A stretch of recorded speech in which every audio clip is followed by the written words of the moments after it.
যাদের সামনে পাহাড় সমান বিপদ, ঘূর্ণিঝড়ের ন্যায় বিপদ ধেয়ে আসছে, এমন কঠিন বিপদ যে বিপদ ধ্বংস করে দেবে, সব কিছুকে তছনছ করে দেবে, সুখ শান্তিকে একেবারে ছিনিয়ে নেবে।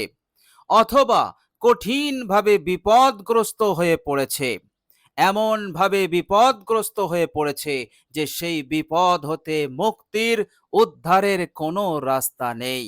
এইভাবে করে বিপদে পড়ে সে কঠিনভাবে টেনশন এবং পেরেশানির মধ্যে পড়েছে, কঠিনভাবে দুর্দশাগ্রস্ত হয়ে পড়েছে। প্রিয় দর্শক, এই কঠিন সংকটময় পরিস্থিতিতে এই মূল্যবান দোয়াটি যদি আপনি পাঠ করতে পারেন, আল্লাহ রাব্বুল আলামিনের ওপরে তাওয়াক্কুল ভরসা রেখে, এবং তিনি যে বিপদ হতে উদ্ধার করতে পারেন, দ্রুত মুক্তি দিতে পারেন, এর ওপর অটুট বিশ্বাস রেখে ইয়াকিন এবং ঈমানের সহিত আপনি যদি এই মূল্যবান দোয়াটি পাঠ করেন, ইনশাআল্লাহ বিপদ যত বড়ই হোক, বিপদ যত কঠিনই হোক, আল্লাহ রাব্বুল আলামিন সব বিপদকে তিনি দূর করে দেবেন। আল্লাহ রাব্বুল আলামিন আপনাকে উদ্ধার করবেন, আপনাকে রক্ষা করবেন। বলুন সুবহানাল্লাহ। প্রিয় দর্শক, এই মূল্যবান দোয়াটি এতটা তাকতওয়ালা, এতটা শক্তিশালী, এই দোয়াটি পাঠ করলে আল্লাহ রাব্বুল আলামিন বিপদ হতে মুক্তি দেওয়ার সাথে সাথে আল্লাহ রাব্বুল আলামিন তার জিন্দগিতে উন্নতি দান করতে থাকবেন, তার রিজিক বৃদ্ধি হতে থাকবে, বরকত বৃষ্টির ন্যায় আসতে থাকবে, চতুর্দিক হতে উন্নতি হবে, সে যেখানেই যাবে সেখানেই তার হাত লাগবে, আল্লাহ রাব্বুল আলামিন তাকে সফলতা দান করবেন, সে সাফল্য পাবে। তার যে মকসুদ, তার যে উদ্দেশ্য, সে তার উদ্দেশ্য সফল করতে কামিয়াব হবে, সে তার মকসুদ পূরণে কামিয়াব হবে। বলুন সুবহানাল্লাহ। প্রিয় দর্শক, এইভাবে করে আপনার জিন্দেগির স্বপ্ন, আপনার জিন্দেগির যে আশা, ইচ্ছা, বাসনা আল্লাহ রাব্বুল আলামিন পূরণ করে দেবেন এই দোয়ার ওসিলাতে। বলুন সুবহানাল্লাহ। প্রিয় দর্শক, শুধু তাই নয়, এই দোয়াটি পাঠ করলে মৃত্যু পর্যন্ত আপনি ধনী হয়ে থাকবেন, অভাব অনটন গুরবত কখনো আর আপনার ঘরের দরজায় আসবে না। আল্লাহ পাক আপনাকে একেবারে অভাব মুক্ত করে দেবেন। বলুন সুবহানাল্লাহ। কখনো কোনোদিন আর টাকা পয়সা, ধন সম্পদের অভাব হবে না ইনশাআল্লাহ। প্রিয় দর্শক, শুধু তাই নয়, যদি আপনার কোনো গুরুত্বপূর্ণ কাজ ঝুলে থাকে, আটকে থাকে, শত চেষ্টা করার পরেও আপনি সেই কাজকে সম্পন্ন করতে পারছেন না, আপনি ব্যর্থ হয়ে যাচ্ছেন, প্রিয় দর্শক, দোয়াটি পাঠ করুন, ইনশাআল্লাহ সেই গুরুত্বপূর্ণ কাজকে আল্লাহ পাক সম্পন্ন করে দেবেন। আপনি সহজেই সেই কাজকে সম্পন্ন করতে পারবেন। বলুন সুবহানাল্লাহ। প্রিয় দর্শক, এইভাবে করে আপনার জিন্দেগির গুনাহ সমূহ মাফ হবে, আল্লাহ রাব্বুল আলামিনের পেয়ারা হতে পারবেন, আল্লাহ রাব্বুল আলামিনের মাহবুব বান্দা হতে পারবেন। কেননা এই দোয়াটি এতটাই ফজিলতপূর্ণ দোয়া, দুনিয়ার নানাবিধ ঝামেলা, অশান্তি, বিপদ আপদ যত বড়ই হোক, আল্লাহ রাব্বুল আলামিন আপনাকে মুক্তি দেবেন, দেওয়ার সাথে সাথে চতুর্দিক হতে উন্নতি আল্লাহ পাক দান করবেন, অভাব অনটন দূর হবে, এবং আল্লাহ রাব্বুল আলামিন গুনাহ সমূহ মাফ করে দেবেন। পরকালের জিন্দগিতে আল্লাহ পাক আপনাকে কামিয়াব করবেন, কেননা আপনি আল্লাহ পাকের পেয়ারা বান্দা, আল্লাহ পাকের মাহবুব বান্দা হয়ে গেছেন এই দোয়ার মাধ্যমে। প্রিয় দর্শক, এ কথা আমার নয়, আপনার নয়, এ কথা মহানবী, মায়ার নবী, বিশ্ব নবী সাল্লাল্লাহু আলাইহি ওয়াসাল্লাম তিনি নিজে বলেছেন।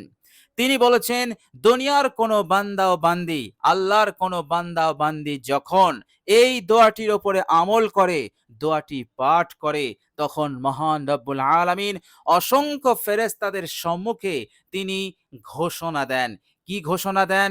তিনি এই বলে ঘোষণা দেন যে আমার ওই বান্দা আমার পিয়ারা হয়ে গেছে, আমার আনুগত্য সে স্বীকার করেছে, আমার অনুগত হয়ে গেছে, আর সে খুব অনুগত হয়েছে, অর্থাৎ সে আমার মাহবুব হয়ে গেছে। বলুন সুবহানাল্লাহ। প্রিয় দর্শক, আল্লাহ পাক যে বান্দা ও বান্দাকে নিজের মাহবুব বানিয়ে নেয়, আল্লাহ রাব্বুল আলামিন তাকে হাজার সমস্যা হতে তাকে হেফাজত করেন এবং পাহাড় সমান বিপদ আপদ মুসিবত হতে তাকে রক্ষা করেন। আল্লাহ রাব্বুল আলামিন তাকে মদত করেন, সাহায্য করেন। দুনিয়ার কোনো শক্তি তাকে কিছুই করতে পারে না। চক্রান্ত করলেও তাদের চক্রান্ত ভেস্তে যায়, নসাৎ হয়ে যায়, তার সঙ্গে পেরে ওঠে না। আল্লাহ রাব্বুল আলামিন তাকে জয়ী করে দেন। বাকি তার বিরুদ্ধে যারা লাগে তাদেরকে আল্লাহ পাক পরাজিত করে দেন। বলুন সুবহানাল্লাহ। তো প্রিয় দর্শক, চলুন এবার আমরা জেনে নেই সেই মহামূল্যবান দোয়াটি। প্রিয় দর্শক, আপনি যখন দোয়াটি পাঠ করবেন, অবশ্যই আপনি সর্বপ্রথম ইস্তেগফার পাঠ করবেন। ৩ বার ইস্তেগফার পাঠ করবেন। আপনি পড়বেন আস্তাগফিরুল্লাহ ওয়া আতুবু ইলাই, আস্তাগফিরুল্লাহ ওয়া আতুবু ইলাই, আস্তাগফিরুল্লাহ ওয়া আতুবু ইলাই। প্রিয় দর্শক, ৩ বার ইস্তেগফার হয়ে গেলে আপনি ১১ বার দরুদ শরীফ পাঠ করবেন। ১১ বার দরুদ শরীফ। প্রিয় দর্শক, যে দরুদটি আপনার জানা আছে সেই দরুদ শরীফটি আপনি পাঠ করবেন।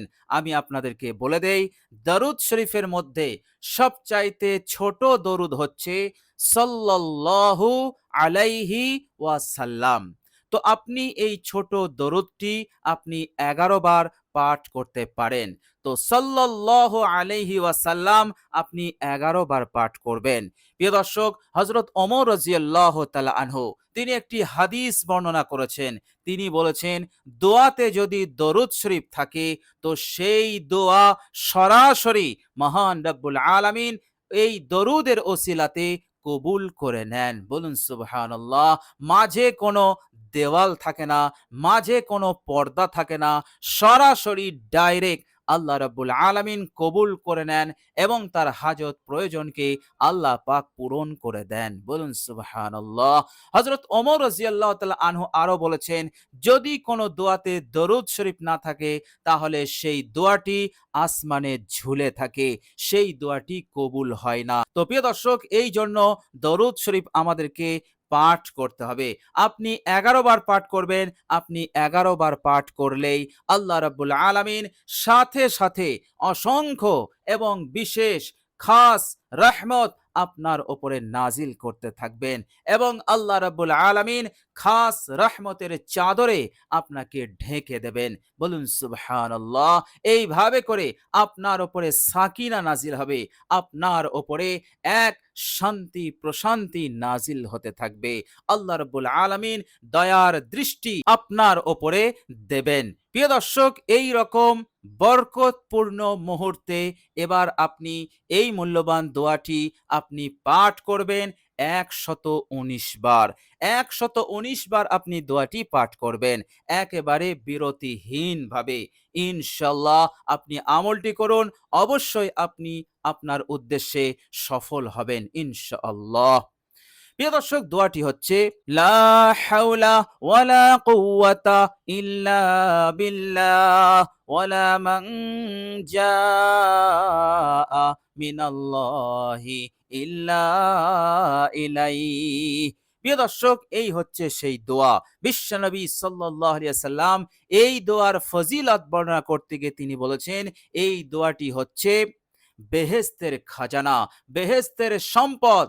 এই বেহেশতের সম্পদ আমার উপর নাজিল করা হয়েছে। প্রিয় দর্শক, বেহেশতের সম্পদ এই দোয়া আপনি পাঠ করবেন, ইনশাআল্লাহ এই দোয়া আপনাকে নাজাত দেবে। এই দোয়া আপনার উপকারে আসবে দুনিয়ার জিন্দেগিতে, মৃত্যুর সময়, কবরের জিন্দেগিতে, কিয়ামতে। বলুন সুবহানাল্লাহ। আল্লাহ রাব্বুল আলামিন এই দোয়াটিকে এতটাই বরকতপূর্ণ, এতটা শক্তিশালী বানিয়েছেন। বলুন সুবহানাল্লাহ। তো প্রিয় দর্শক, আমরা সকলেই চেষ্টা করব এই মহামূল্যবান দোয়াটি পাঠ করার ইনশাআল্লাহ। প্রিয় দর্শক, আল্লাহ রাব্বুল আলামিনের কাছে দোয়া করি, আল্লাহ রাব্বুল আলামিন যেন আমাদেরকে এই মূল্যবান দোয়াটি বেশি বেশি করে পাঠ করার তৌফিক দান করেন। প্রিয় দর্শক, ভিডিওটি এ পর্যন্ত দেখার জন্য আল্লাহ রাব্বুল আলামিনের কাছে দোয়া করি, আল্লাহ রাব্বুল আলামিন আমাদের সকলকে নানাবিধ বিপদ আপদ মুসিবত হতে যেন রক্ষা করেন। আল্লাহ রাব্বুল আলামিন চারিদিক হতে আমাদেরকে যেন উন্নতি দান করেন, মনের আশা আকাঙ্ক্ষা পূরণ করে দেন। এভাবে করে মহান রাব্বুল আলামিন আমাদেরকে যেন দুনিয়াতে সুখী করেন, পরকালে যেন জান্নাতি করেন। বলুন আমিন। প্রিয় দর্শক, কমেন্ট বক্সে একবার আমিন লিখে দেবেন। আজ এ পর্যন্তই। সকলে ভালো থাকবেন, সুস্থ থাকবেন। ভিডিওটি ভালো লাগলে একটি লাইক এবং শেয়ার করে দেবেন। প্রিয় দর্শক, শেষে আমার আন্তরিক সালাম নেবেন। আসসালামু আলাইকুম ওয়া রাহমাতুল্লাহি ওয়া বারাকাতুহু।